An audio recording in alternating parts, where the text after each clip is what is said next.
Christmasaurus by Tom Fletcher, Chapter 17, A Dinosaur in the House.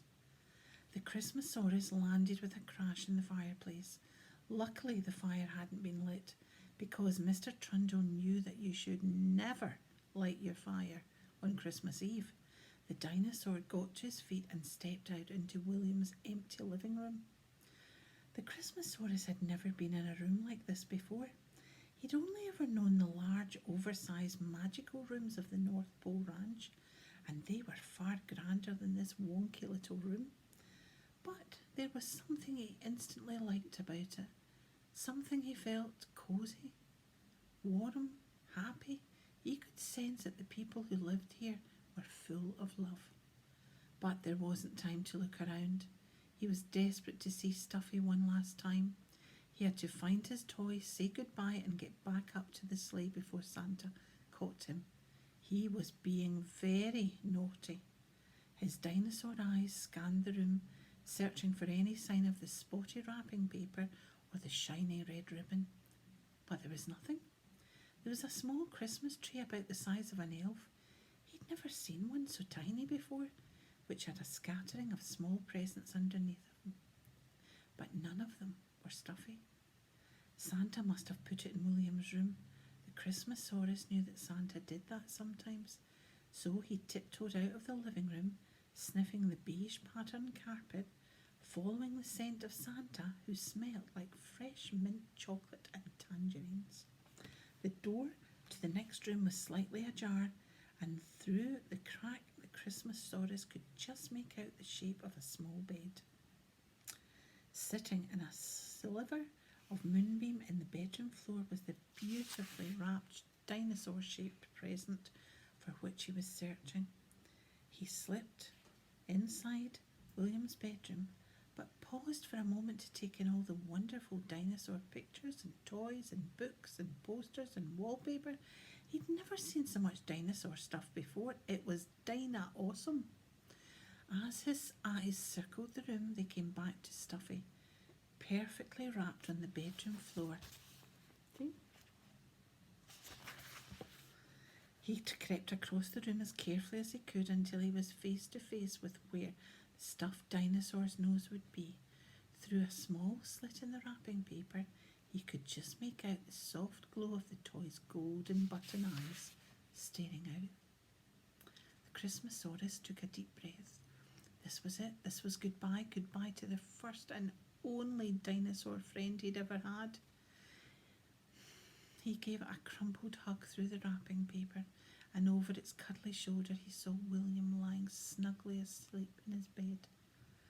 It was at that moment that the Christmasaurus suddenly felt a funny feeling in his tummy, like the sinking sort of feeling you get when you drive over a bridge really fast. He glanced around the room at the photos of William and Mr. Trundle, then at the empty wheelchair next to the bed.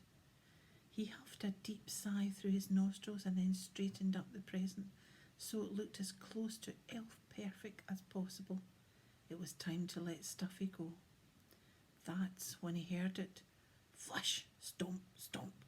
It was the unmistakable sound of the toilet flushing, followed by Santa's boots stomping speedily down the hallway. Stomp, stomp, stomp.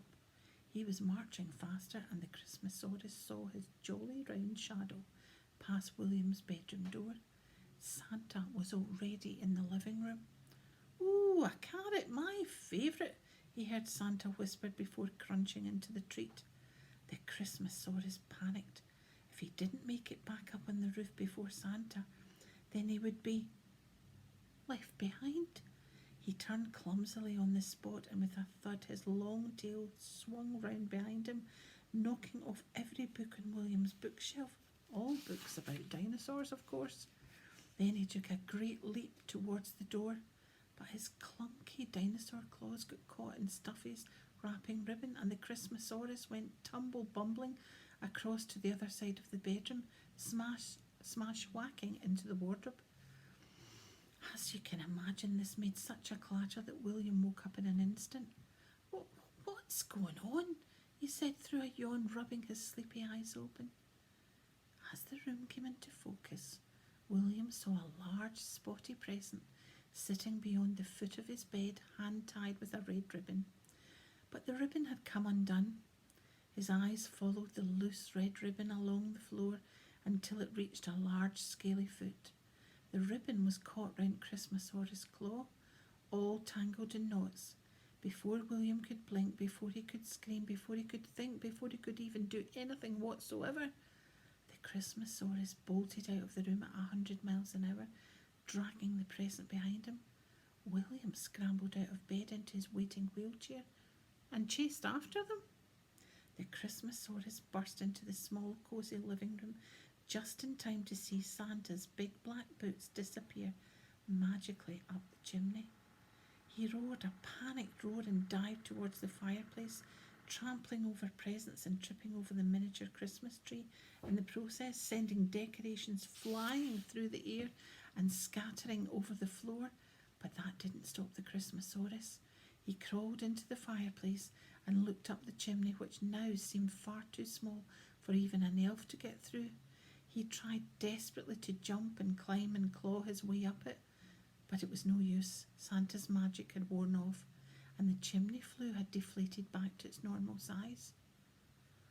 Then came the worst noise of all.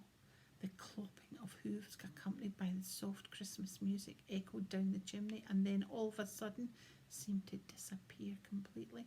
The Christmasaurus let out a howl-like roar up the chimney and into the sky above. But it was too late. They'd gone. The Christmasaurus had been left behind. It was at that moment that a bright round light switched on like a spotlight. It was a shaky, wobbly light. It was coming from a torch in William's nervous hands as he sat in his wheelchair at the door, looking at a dinosaur in his home.